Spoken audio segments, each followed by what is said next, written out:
Hello guys, আজকে একটা নতুন রেসিপি রান্না করে দেখাবো, রুই পোস্ত। যদি আমার রান্নাটা ভালো লেগে থাকে আমার চ্যানেলটাকে লাইক ও সাবস্ক্রাইব করে দেবেন। রুই পোস্ত বানাতে প্রথমে নিয়ে নেব মাছগুলো ভালো করে ধুয়ে তাতে দিয়ে দেবো লবণ ও হলুদ গুঁড়ো।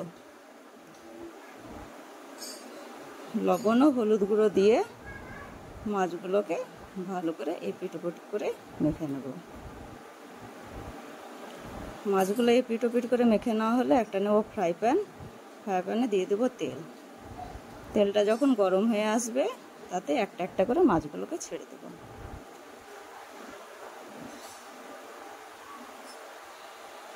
মাছগুলো ছেড়ে দিয়ে মাছগুলোকে ভালো করে এপিট ওপিট লাল করে ভেজে নিতে হবে।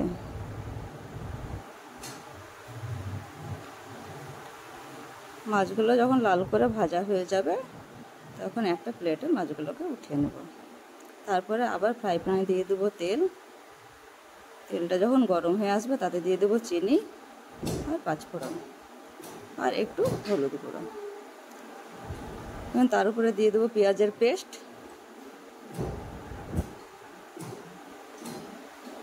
তিন চা চামচা,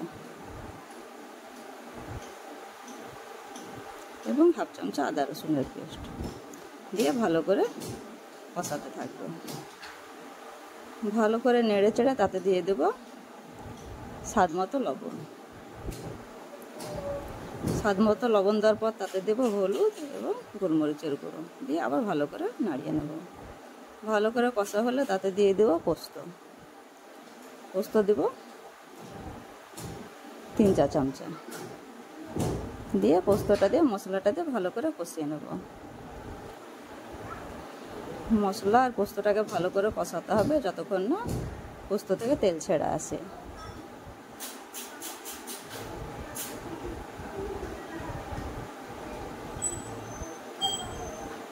পোস্ত থেকে যখন তেল ছেড়ে আসবে তখন তাতে দিয়ে দেবো টক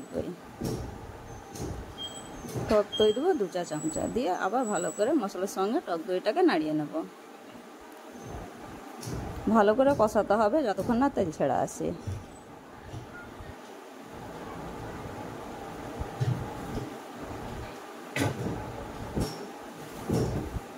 ভালো করে কষিয়ে নিয়ে তাতে দিয়ে দেবো অল্প করে জল দিয়ে ভালো করে ফুটিয়ে নিতে হবে। ফুটিয়ে নিয়ে তাতে একটা একটা করে মাছগুলোকে ছেড়ে দেবো।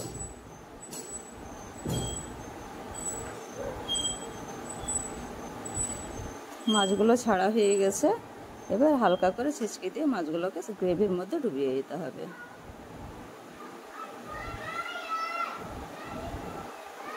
মাছগুলো যখন ভালো করে ফুটে আসবে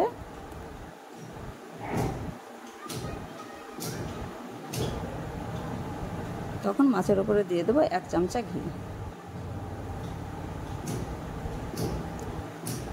ঘি দিলে গ্রেভিতে একটা সুন্দর ফ্লেভার আসে। তার উপরে দিয়ে দেবো গরম মশলা,